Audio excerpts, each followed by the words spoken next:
y suscríbete. Suscríbete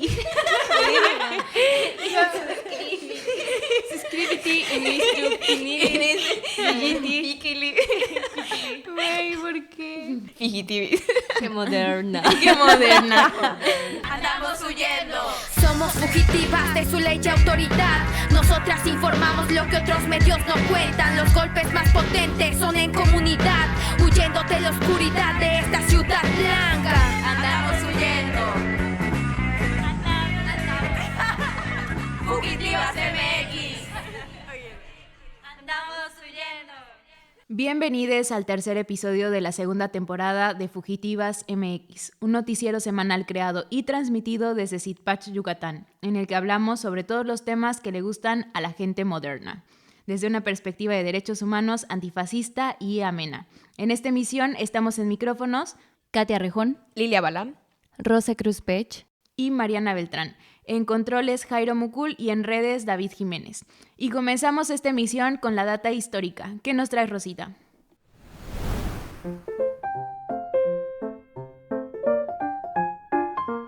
Bienvenidos a La Data Histórica, un espacio de divulgación sobre acontecimientos del pasado que nos parecen importantes de chismear. El día de hoy hablaremos sobre extractivismo, saqueo, despojo, robo y apropiación de la vida. Seguramente hemos escuchado la palabra extractivismo cuando leemos o escuchamos la lucha de las comunidades mayas aquí en la península en la defensa de su territorio y creemos que se trata del robo o la compra-venta de la tierra y quizá algunas personas piensan que es justo el intercambio, que es parte del desarrollo o simplemente aún no queda claro de qué va. Hay muchas definiciones y como todo es un concepto que sigue en constante discusión y análisis, así que vamos a iniciar por entender qué es el extractivismo desde la primera mirada que se le da, que es el extractivismo económico, el cual es uno de los principales problemas en América Latina y en todo el mundo, ya que trata de la explotación de recursos naturales y materias primas de un territorio que no solo tiene consecuencias medioambientales destructivas, también se caracteriza por la violencia a la que se le recurre para desplazar a los seres humanos de sus territorios, tomar sus tierras, sus recursos, es decir, el despojo y la movilización forzada de estas poblaciones, el abaratamiento de sus tierras, entre otras violaciones a derechos humanos. Y esto, amigos, no es una dinámica nueva. Ha sido un proceso de conquista de América desde hace 500 años, pero también de la conquista y colonización en otros territorios de África y de Asia que, es causado por lo que muchos llamamos como un sistema capitalista, que es la acumulación de la riqueza, entre tantas cosas, y pues desafortunadamente al día de hoy seguimos mirando de manera tan dolorosa y crudas cómo este extractivismo está pasando o genera situaciones como está en Gaza o como aquí en México con los megaproyectos. Y como lo hemos visto desde cerquita aquí en la península maya, la explotación de las materias primas indispensables para lo que llaman el desarrollo industrial es solo para el beneficio de ¿quién? Del norte global. Es decir, la producción no es para el consumo de un mercado interno local, todo es para una exportación. Si no, pregúntele a Quequén y dónde exporta la carne de sus 58,000 cerdos de las granjas que tiene en Yucatán. Por otro lado, Ramón Grossfogel, en su obra del extractivismo económico al extractivismo epistémico y extractivismo ontológico, habla de las condiciones que hacen posible este extractivismo económico, es decir, que se entiende como una imposición de ser, de estar y pensarse dentro de un territorio que solía ser nuestro. Y yo pensaba en un ejemplo que es el mestizaje, cómo nos impusieron una nueva manera de despojarnos de una identidad indígena, en este caso maya, para pensarnos como mexicanos, mexicanas, y cómo este pensamiento o esta nueva imposición de ser, de estar y sentirnos nos orilló a salirnos de nuestras comunidades, a dejar nuestras tierras, al intentar llegar a las ciudades, mientras tomaban, y hasta hoy siguen tomando, nuestras tierras para explotarlas. ¿Qué piensan ustedes, amigas? Y me encantó lo que dijiste al principio sobre la apropiación de la vida y cómo el extractivismo pues no nada más es esta acaparación de recursos que busca satisfacer unas necesidades que nunca son suficientes, ¿no? del consumismo global a costa de las necesidades locales, porque pienso que las razones por las que es tan tolerado en ese territorio y que tiene como tanta resistencia es esta idea de las industrias extractivas sobre que el desarrollo es como la única, o sea, el ir siempre hacia adelante, ir siempre más, es como la única forma en la que se puede vivir, ¿no? Produciendo grandes cantidades de cosas en general, de cosas que pueden ser desde comida hasta materiales de plástico o lo que sea. Cosas innecesarias. Exacto, cosas que pues no necesitamos realmente, vivimos sin ellas muchísimos años antes de esto, y que esa es la única manera en la que se puede vivir, ¿no? Produciendo y consumiendo.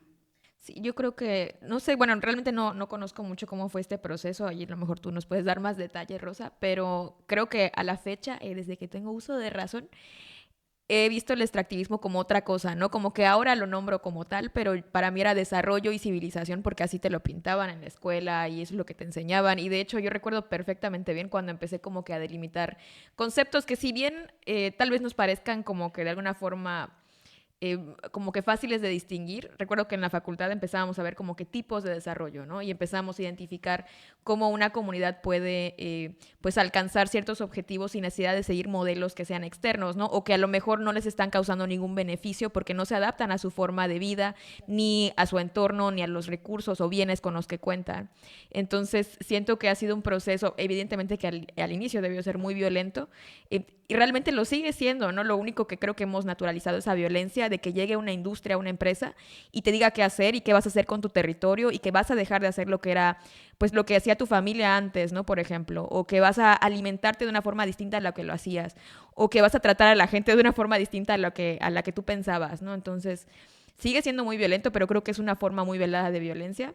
Y creo que también es lo que nos han confundido con este tema de desarrollo y civilización y pues nos hemos masticado mucho ese discurso, ¿no? Yo recuerdo cuando hemos ido a cubrir protestas en las comunidades por estos temas, también por estas resistencias contra megaproyectos, etcétera. Y hay personas que tienen toda la fe depositada en que esos proyectos funcionen porque es a lo que están, digamos, como que habituados y creen que es la única forma de conseguir esa prosperidad que le llaman. Porque es la única forma en la que ahora conocen para obtener recursos, ¿no? Y para sobrevivir. Entonces, creo que es un tema ahí un poquito complejo, pero que vale la pena discutirlo. Pienso mucho en esta frase del laboratorio de contranarrativas que dice, sin colonialidad no hay extractivismo y viceversa, ¿no? Y ahorita que te escuchaba Lilia, pensaba también en, por ejemplo, en algún momento yo le hice la pregunta mientras hacía una entrevista a alguien que se quejaban de los programas sociales, ¿no? Y le hacía la pregunta, bueno, ¿y tú qué harías si no existieran, ¿no? O sea, si además tuvieras la posibilidad como de elegir qué vida es la que quieres y de qué forma. Y creo que a veces no nos damos cuenta de qué tan colonizadas están nuestras mentes y nuestras vidas cuando ya no podemos imaginar cómo queremos vivirlas, ¿no? Porque justo creo que esto que han hecho los programas sociales sobre decirte qué tienes que hacer, ¿no? Pienso en Sembrando Vida, que tienes que cumplir un horario para tener un certificado que te acredite como campesino, como una persona que siembra, que sigue cuidando de una milpa, ¿no? Y también pienso en esta frase que dice, tu comunidad no vive de las industrias viven de tu comunidad, ¿no? Y me parece que es muy, muy clara porque desmorona la idea que tienen con las que llegan los megaproyectos y los empresarios y cuando ofrecen empleos, cuando ofrecen desarrollo y como todo esto que hay en las ciudades, ¿no? Y que poco a poco se ha ido comiendo a las comunidades. Incluso yo creo que es una forma también cuando condicionan el servicio, ¿no? De que, bueno, es una estrategia que ya conocemos básicamente en todas las comunidades de Yucatán, que llega la empresa y dice, pero te voy a poner un parque, ¿no? O te voy a dar una clínica, ¿no? Eso es un servicio básico que debería tener la comunidad. No tendría por qué venir una empresa a condicionarte que si le aceptas su proyecto que te va a destruir todo lo que tienes alrededor, te van a poner entonces un servicio básico. Entonces, ese asistencialismo está generando dependencia y yo creo que ese es el meollo de eso. Sí, o preguntarle más bien a las comunidades o escuchar más bien a las comunidades. A mí la verdad sí me explotó mucho el entender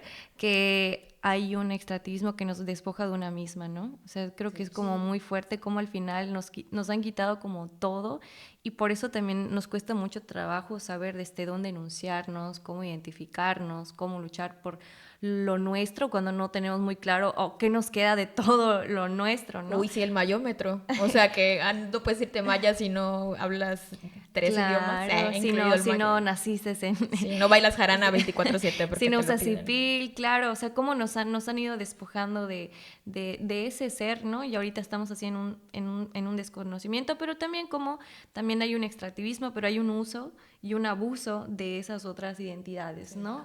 Justo, no sé si te acuerdas, Lilia, cuando conocimos a estas compañeras de periodismo de lo posible, Ajá, sí. Una de ellas decía admiradísimo. que había dos tipos de territorios, que uno era el territorio físico, ¿no? La tierra que las personas mayas de las comunidades están defendiendo, y también estaba el territorio de la memoria, y ese era también una manera de resistir, ¿no? Recordando pues esas cosas que para algunas mujeres, por ejemplo, en mi familia, pues esas cosas no se transmitieron, ¿no? Sí.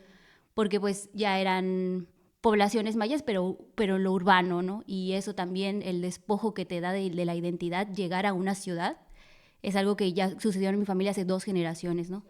Pero es una manera también de resistir, pues recordar o regresar a ese territorio de la memoria que yo no conocí, pero que sé que está en una parte de mi familia, ¿no? Y que las nuevas generaciones también, algo que acaba de decir Rosa, y bueno, y también mencionaban ustedes dos, sobre desde dónde nos enunciamos. Y una cosa que yo recuerdo que dijo Álica Santiago de Felipe Carrillo Puerto es que las mujeres mayas de hoy no pueden ser, o las personas mayas de hoy no son las personas mayas que fueron nuestros abuelos ni abuelas. Somos diferentes, somos otras, y pues parte de la resistencia contra el extractivismo es no nada más defender el territorio físico, sino también el territorio de la memoria. Ahorita que mencionas esto, igual recordé cómo últimamente en algunos encuentros he escuchado mucho esta defensa del territorio desde el cuerpo. También se me hace muy bonito como que delimitar y recuperar también qué es el cuerpo y por qué lo estoy defendiendo y por qué eso también es resistencia, ¿no? Nada más quería hacer esa acotación. Muy bien, amix. Pues sigamos apropiándonos de nuestras propias vidas y territorios. Y como ya dijeron mis compañeras, también sigamos soñando. Katia, tú que nos traes las notas buenas del día, ¿qué buena nota nos traes hoy? Con albur. Con albur.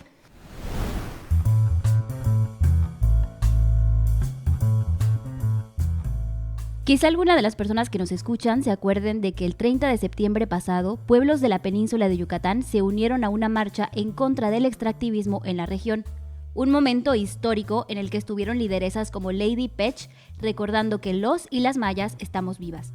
Pues ahora es Chapap, un pueblo muy cercano a Ticul en Yucatán, el que se ha organizado para demandar a una granja de Quequén y pedir a la Suprema Corte de Justicia de la Nación que atraiga su amparo. Esta lucha se viene gestando desde el 2020, 2 años después de la instalación de esta granja, y ha sido ignorada por las autoridades locales. En 2018, la Secretaría de Desarrollo Sustentable pidió condiciones para que la granja siguiera operando. Y la granja afirmó haberlas cumplido hasta 2020, es decir, operó 2 años sin tener las condiciones legales para hacerlo. La organización que acompaña legalmente el caso, Canán Derechos Humanos, recalca que la Secretaría de Desarrollo Sustentable tampoco comprobó el cumplimiento de esas condiciones.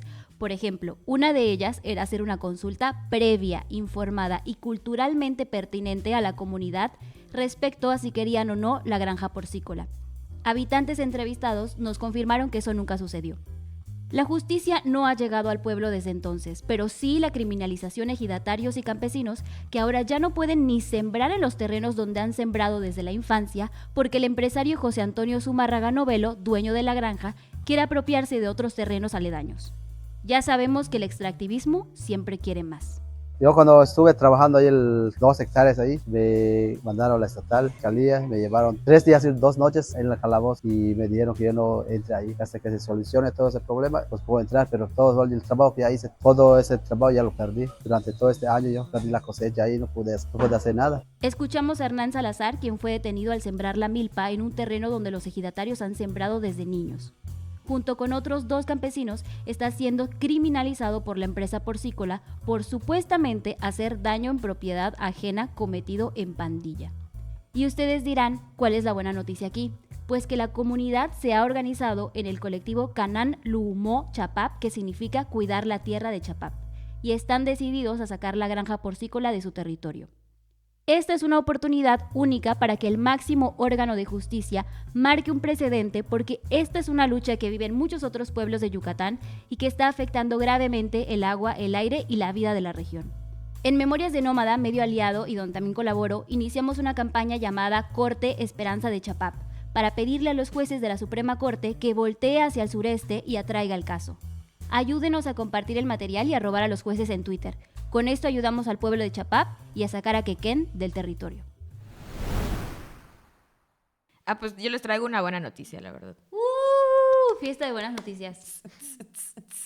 Bueno, me voy a permitir leer un poquito este comunicado que me hizo llegar la organización Proyecto de Derechos Económicos, Sociales y Culturales, PRODESC, justamente porque el pasado 16 de noviembre la jueza quinto de distrito en el estado de Yucatán ordenó la suspensión temporal de las obras de construcción de la granja avícola Acutzá de la empresa Bachoco, que actualmente se desarrollan en inmediaciones del municipio de Peto. Entonces, aplausos, porque finalmente se están viendo resultados de esta lucha que pues lleva años, ¿no? Ya sabemos, ya hemos platicado aquí en Fugitivas varias veces, en varias ocasiones, cómo fue esto como una bolita de nieve, ¿no? Empezó con un movimiento por parte de una comunidad maya, de una población maya, y empezó a contagiar a otras al ver resultados, al ver que pues no eran las únicas personas que estaban, pues como decían al principio, ¿no? Que estaban ardidas con la empresa porque no les iba a tocar su tajada y bla, bla, bla. Nos dimos cuenta que no, realmente la gente, la población de esas comunidades se está protegiendo y defendiendo otra cosa, está defendiendo su modo de vida, está defendiendo sus bienes también y la manera en que quieren sobrevivir y vivir, ¿no? Entonces aquí tenemos también una muy buena noticia. De hecho, a mí me llama mucho la atención porque esta es una granja avícola y es la primera vez que yo escucho, no sé ustedes, que se detienen las obras de este tipo de industria también. Habíamos escuchado muchísimo de las afectaciones de las granjas porcícolas, pero pues también me había tocado escuchar por parte de algunas pobladoras, pobladores de otros municipios que también les preocupaba los olores, sobre todo, que emanaban de estas granjas de pollos, ¿no? Entonces también están generando un impacto y se me hace muy gracioso cómo decidieron enfocar a una industria, pero vamos, hay otras que también están generando a cantidades literalmente industriales y que evidentemente tienen un impacto y que no están rindiendo cuentas de qué están haciendo, ni cómo llegan a esas comunidades, ni cómo están aprovechando, entre comillas, estos recursos, ni cómo están también dialogando, si hay el diálogo con las comunidades en donde se están asentando y a las cuales se están impactando. Entonces, dos buenas noticias en un ratito. Y luego vamos por las maquilas. Ahí vamos, los tenemos en la mira. Además, no es como que se hable sin sustento sobre las granjas. O sea, incluso la Semarnat, que es la Secretaría de Medio Ambiente y Recursos Naturales, emitió un dictamen en marzo de 2023 en el que, digo, ya lo han dicho las comunidades, pero parece que hasta que no lo dice una autoridad no es verdad. Efectivamente, la porcicultura entraña riesgos medioambientales para el suelo, el aire, el agua y otros ecosistemas, ¿no?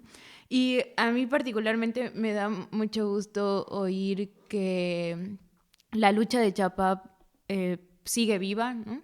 Porque creo que después de lo que pasó con Citilpech, de la represión y de que también seguir y mantener estas luchas como para que sean visibles por un tiempo muy prolongado es muy difícil, ¿no? Porque eso implica que las personas abandonen tal vez algunas cosas que hacen en el día a día, que gasten o inviertan dinero en esa lucha, en esa organización, que también haya quiebres, ¿no? Que después se intenten sanar esos quiebres, pero es un esfuerzo colectivo muy grande y en el que de verdad tienes que tener como una convicción también muy grande, fuerte, muy firme, para seguir, porque es muy cansado y muy desgastante. No podemos olvidar también a quién están enfrentando, ¿no? Suena sencillo, entre comillas, pero son industrias millonarias que tienen todos los recursos y tienen todas las mañas, de verdad las tienen, para lograr, como mencionas, Mariana, quebrar a la comunidad, porque ya ha pasado, lo hemos visto. Eso es como las elecciones, o sea,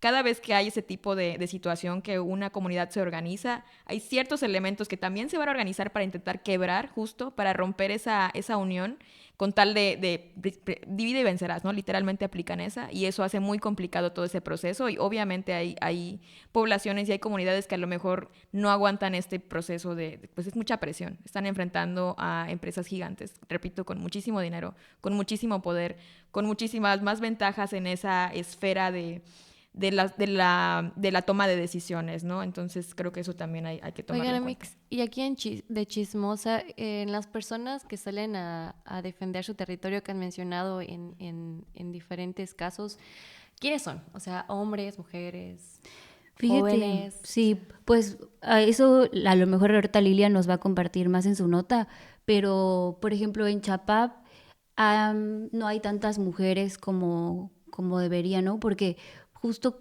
en temas que tienen que ver con la defensa del territorio, la organización que ya está preorganizada para eso, pues es el Ejido, y el Ejido es una organización de hombres, ¿no? Sí hay algunas mujeres, pero es porque se murió el papá, el hermano, porque heredaron pero, o sea, creo que hubo un informe que decía, ¿no? Que las mujeres solo son dueñas del 20% de la tierra y el 80% es a cargo de los hombres. Ojalá las personas que están en la Suprema Corte, ¿cómo se llaman? ¿Jueces? Los jueces y las jueces, las personitas. ¿Cómo se llaman esos que están ahí? Estos hombres con toga.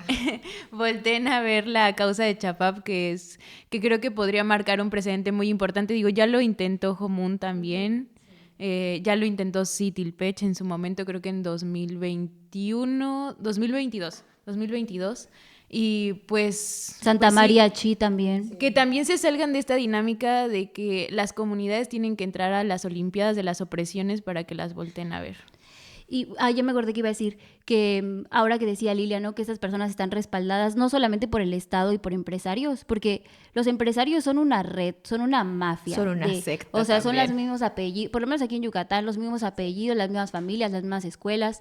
Y a empresas como Quenquén, por ejemplo, la Náhuac Mayab los invita para que dé la cátedra de producción de cerdo sustentable, una cosa así, o sea, un oxímoron, ¿no? Entonces, también, o sea, pensar que los compañeros de las comunidades, pues a lo mejor, o sea, sí tienen una red inmediata, a lo mejor entre ellos, pero no hay que olvidarlos, no hay que dejarlos solos, solas. El día que se estrena este episodio, que es el 27 de noviembre, es el día que tiene audiencia el compañero Renan y los otros 2 campesinos que fueron criminalizados por sembrar, en donde han sembrado toda la vida. Entonces, no olvidemos su lucha y no los hagamos sentir que están solos. Ahorita que estás mencionando, no solo la Náhuac, ¿no? También La que UAD, logró la hacer UNAM, con la UADY, la logró Expoforo con Ambiental. ¿se acuerdan de la CODEI también? Que La sacó CODEI. un concurso con que como para lavar la imagen, o sea, tienen de verdad, cuando digo que tienen mañas, los estoy dejando muy, muy bien parados, ¿no? Sí. Porque tendré otras formas de decirlo menos decorosas, pero igual y nos censuran el programa. Entonces, pues vamos a limitarnos a decir esto, ¿no? Y Spotify está casado con una Abraham. la censuran para siempre. Siempre tenemos YouTube.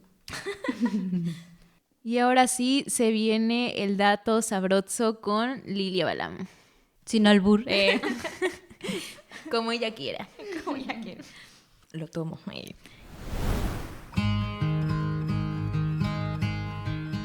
A lo largo de este episodio hemos hablado de las problemáticas que enfrenta la península de Yucatán actualmente. Gentrificación, deforestación, contaminación del agua, aire y suelo, despojos y violencia por parte de la agroindustria, la industria porcícola y el turismo masivo.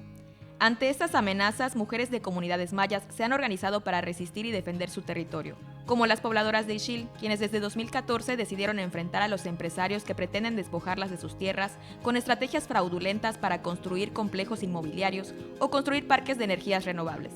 Lo platica Alexa Cantún, estudiante de 22 años que se unió a la lucha inspirada por su abuela Alexa Calderón. Desde chica, pues mi abuela nos enseñó cómo hacer que la tierra dé frutos. Entonces, desde chica crecí con la mentalidad de cuidar la tierra. Nos han enseñado a querer la tierra y a valorarla, que vale más que el dinero. Que no queremos que vengan a contaminar nuestro suelo y nuestra agua, y porque es nuestra herencia ancestral.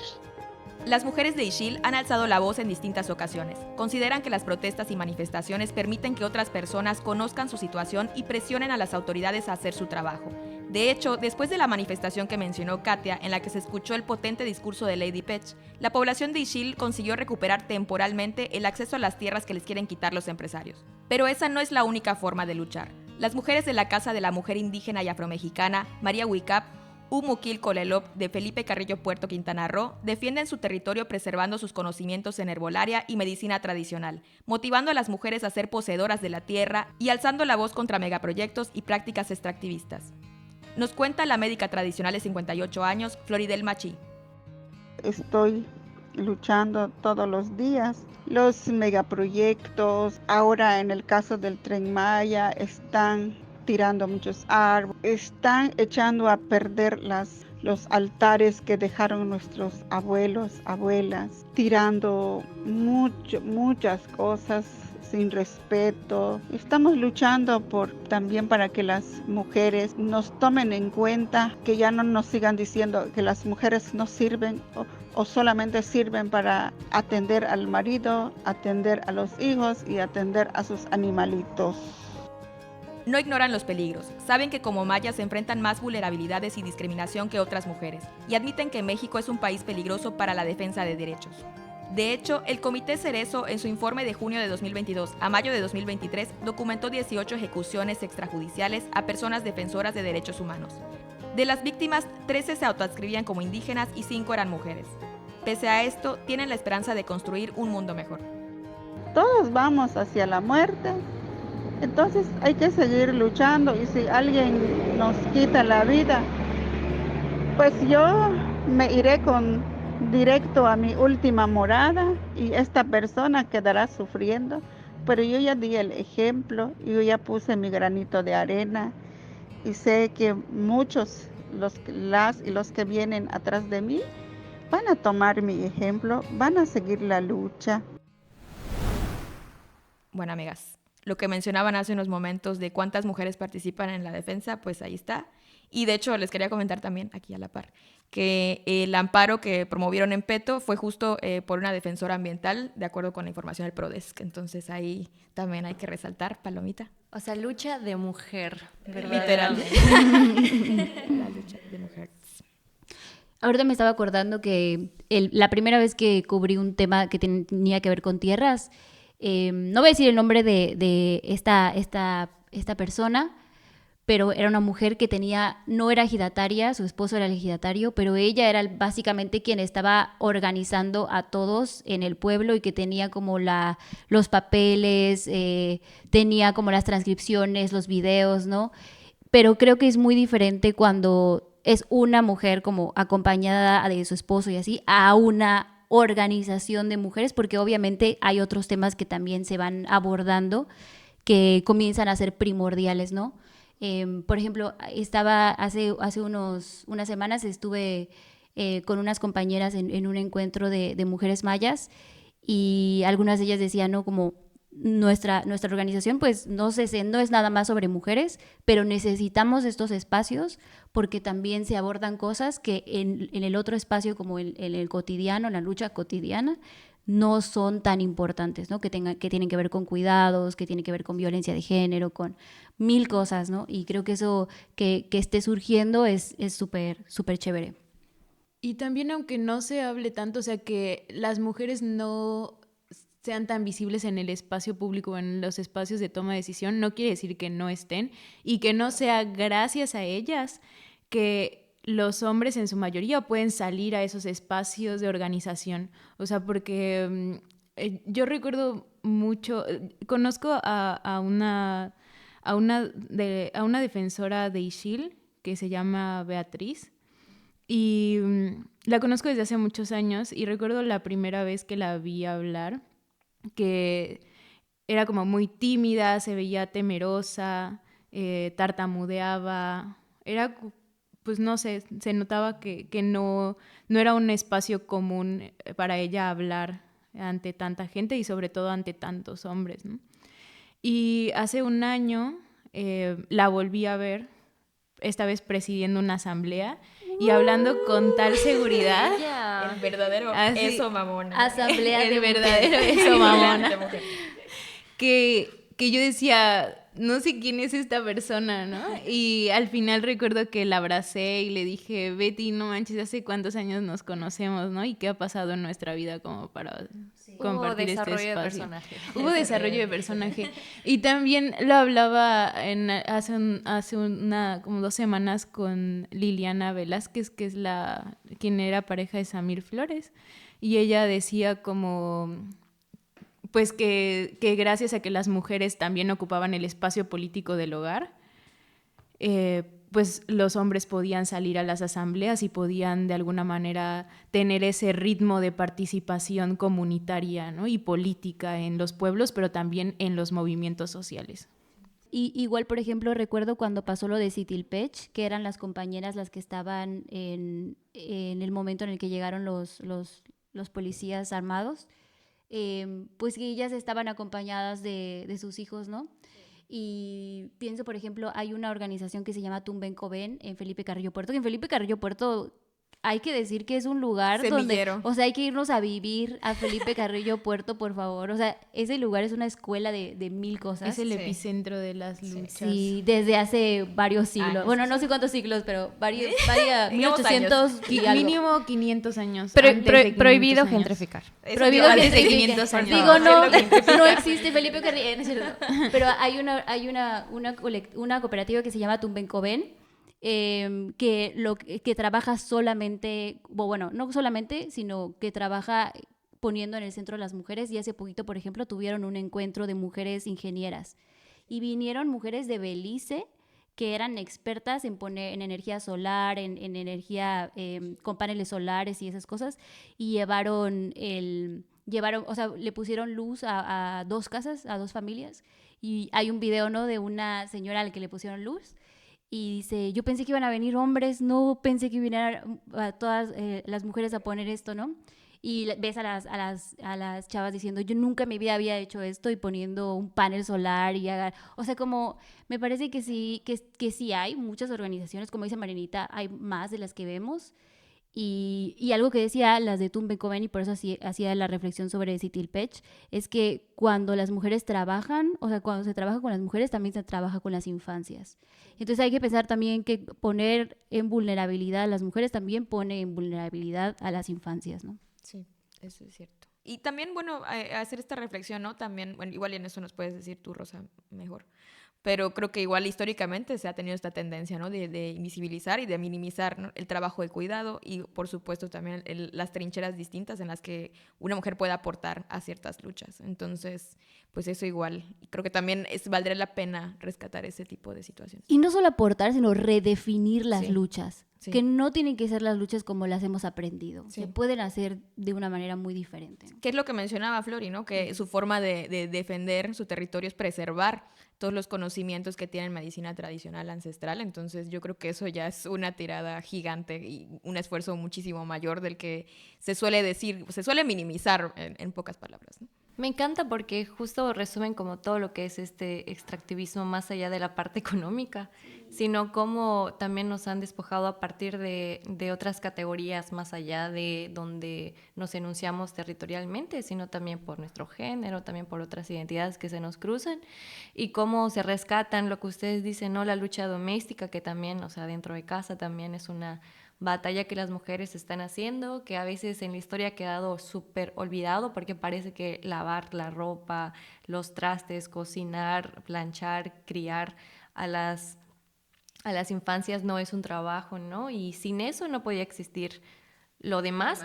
Y me encanta como pues ahora, o sea, no es como decir, también eso está chido, ¿no? O sea, es lo único donde las mujeres podemos estar, sino está muy padre como ahora se está reconociendo ese trabajo, pero también dando la oportunidad de desenvolvernos en otras posibilidades donde pues anteriormente no hubiéramos estado, ¿no? Estaba recordando en la marcha que hubo aquí en Mérida, ¿no?, del tema de Shield, cuántas mujeres, además de Lady, igual alzaron la voz, ¿no? O sea, tomaron el micrófono y hablaron, y eso era una circunstancia que no hubiese sucedido en otros momentos, ¿no? Creo que han habido bastantes movilizaciones que como una trencita se han tejido y están dando pues ese resultado.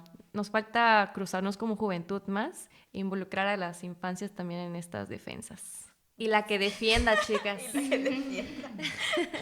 La que defienda. Con esto concluimos esta emisión de Las Fugitivas MX, podcast informativo desde el sureste de México para el mundo. Si les gustó, síganos en Instagram, Twitter, Facebook y TikTok como Fugitivas MX. Y también pueden encontrar a la equipa como... Yo estoy como Katia Re con doble E en Twitter y como Ola de Fuego en Instagram. Yo estoy como Rosa Cruz Pech en todos lados. Yo estoy como Nefelibata Forever, igual en todos lados. A mí me pueden encontrar como M4R Volcán o Mar Volcán en Twitter e Instagram. Y a David como FR-Toledo en Instagram y FR-Toledo99 en Twitter. Agradecemos a Jairo Mucul de Pata de Perro Films y a David Jiménez tras bambalinas. Antes de irte, pícale al botón de seguir en Spotify y suscríbete a nuestro canal de YouTube. Se me estaba yendo, únanse a nuestro canal de WhatsApp, pueden encontrar el link en la descripción de nuestra página de Instagram. Nos vemos la próxima semana y no olviden huir del extractivismo. Sin albur.